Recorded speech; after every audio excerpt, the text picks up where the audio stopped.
What's up, guys? Welcome into your Week 10 BFFL review. I'm shooting this on the eve of the beginning of Week 11. Full disclosure, I have the Steelers-Titans game on in the background right now, but for the sake of this Week 10 review, I'm going to pretend like I don't know anything going on. Like I know nothing going on about Antonio Brown's 3-touchdown, 39-point game right now. Anyway, let's talk about Week 10. Big news for the Umlauts on the home front here. I've had a week of puffing my chest out as my team moved into first place all alone with a big win over Fuck You. The 6-4 division rivals met, and the Umlauts came out on top. So somehow, against all the odds, my team is 7-3, still boasting the fourth worst point total in the league. But you know, I'll take what I can get, and I'm in first place right now. Got a big matchup with Scissor Me Timbers this week. Me and Bri have a little friendly wager on the game. It's a big matchup, so that's exciting. Another big matchup we have in Week 11 coming up. I know I just said I was going to talk about Week 10, but hey, let's preview Week 11. Another big matchup in Week 11 is we have Big Ol' TDs and Kareeming Off Course matching up, and that's a pair of 4-6 teams who still have a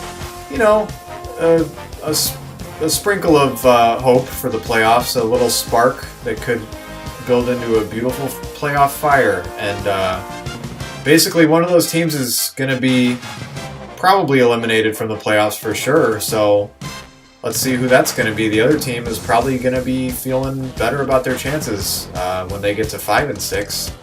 And then elsewhere we have Shiny and Swishy, who's sitting at 5-5 in the Sable division in third place right now. They're taking on Keep Pounding, the bottom team in the league, to put it kindly. So, just probably hoping I'm winning that one, getting to 6-5, and then that'll put some pressure on Fuck You, who's playing the Pittsburgh Feelers, who are probably playing the role of spoiler this week. But you know, Dan's got some motivation to get a win with Jeff creeping up behind him. And then we've got Chill Out Inc. taking on Dalvin and the Chipmunks. So, you know, Tony's probably hoping for a win there. Graham's going to hope to play spoiler. Maybe not as much playoff intrigue, but, you know, still should be an entertaining game nonetheless. So, that's Week 11. So let's take a look now at the Week 10 winners and losers, the Golden Hot Dog, the Boob of the Week, and then we'll go into our game recaps, alright? What do you say? And here we have the wall of winners of the hallowed Golden Hot Dog. Yes, the second greatest trophy in sports, of course behind only the BFFL Championship Trophy. And guess who won the Golden Hot Dog in Week 10, everybody? That's right, I'm going to give myself a pretty hard pat on the back this week, because it's the Umlauts. They've won 3 in a row. They won the Golden Hot Dog. They're peaking at the right time, folks. Look out for the Umlauts. So as I mentioned, it's my first appearance on this board, hopefully not my last. And a big shout out to Alvin Kamara for helping me get there. And over to the dingy, ugly picture frames and the pictures of Eli Manning's doofus face. It's the Boob of the Week wall of losers. And unfortunately, Week 10 featured a repeat winner or loser of the Boob of the Week. It's Keep Pounding, who has now taken home the boob the most of any team at 3 times. You know, guys, I talk about Keep Pounding later with their matchup. I don't want to pile on. It's been a bad year. They're 2-8. They only had 2 guys score double-digit points this week, so, you know, let's take it a little easy on Jerder. Alright, let's take a gander at that Week 10 scoreboard. First up, we'll look at a matchup between a pair of teams at the bottom of the Summerall division. We had Keep Pounding coming into town to face Big Ol' TDs, and Jeff's team got the win this week. He made a nice pickup in Jared Goff, who I wanted, but unfortunately Jeff was ahead of me in the pecking order. But Goff continues his unheralded, really good play this year. Got 26 points against a Houston defense that's certainly given up its fair share of fantasy points to quarterbacks. And Big ol' TD's got the win despite continued struggles from Leonard Fournette, who's hit a bit of a slump here. He was suspended by the team last week for some kind of conduct, but this week he just sort of got stuffed, only got 5 points. But Jeff got a nice performance from Jarvis Landry. And I mean, that was about it, but it was enough to get him the win against the lowest scoring team of the week, Keep Pounding, who, I don't want to kick him when he's down, but it's been a kind of a lost season for Jurger's team, certainly feeling the effects of a Bridgeport Bowl hangover. Not much has gone right for them this year, despite, the great talented LaShawn McCoy. He just hasn't been enough to carry the team. For some reason, Jurger started Jeremy Hill this week, who got him a goose egg. He's rostering 2 kickers right now, so things just not quite going well for Jurger this year, but, there's always next year. All right, next up we've got a game between a pair of Sable Division rivals moving in opposite directions, as Dalvin and the Chipmunks took on Shiny and Swooshy, and Shiny and Swooshy rolled in this one thanks to good games out of Jeff's wet dream Marcus Mariota. Well, maybe not a good game, a decent game. AJ Green had a really nice game, but the story here this week was Robert Woods, who just ran roughshod for the Rams, caught 2 bomb touchdowns, 35 points, just a monster. He's been a key late season addition for Shiny and Swooshy, and Jeff's team's on a little bit of a hot streak here. He's won 2 straight, and he's just a game out of second place and a playoff spot in the Sable Division. So, Jeff's picking a good time to come on strong here towards the end of the year. For Graham's team, the struggles continue. He's dropped 3 in a row now. They're 3-7. Injuries are piling up. Devontae Freeman left the game this week with an apparent concussion. He took a goose egg. Doug Martin just did a whole lot of nothing. Aaron Jones, he left the game against the Bears. He's out. He looked like a promising late season running back. Will Fuller has been banged up, and with Deshaun Watson hurt, he's basically useless. So not a lot of bright spots for Graham here towards the end of the season. We'll see if Dalvin and the Chipmunks can turn things around, but it might be tough this week as they take on Chill Out Inc., who's 7-3 and second place in the Summerall Division.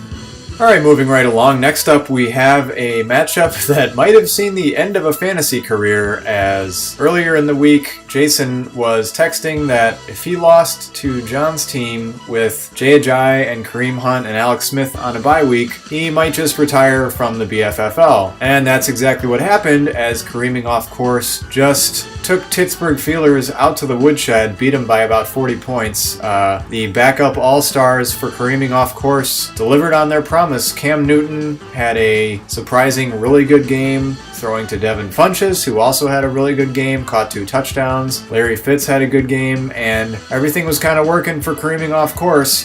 For Pittsburgh, not a terrible effort by any means, but Matt Ryan, subpar. Todd Gurley didn't quite have a Todd Gurley game, and maybe most surprising was Antonio Brown, who you would have thought would just roll in Indianapolis. He only got 5.5 points. So, have we seen the end of Jason Acosta's career in the BFFL? I would certainly hope not, and I don't think so, but it was kind of funny how things unraveled this week. For John's team, they've won 2 in a row. Their playoff hopes maybe are still alive.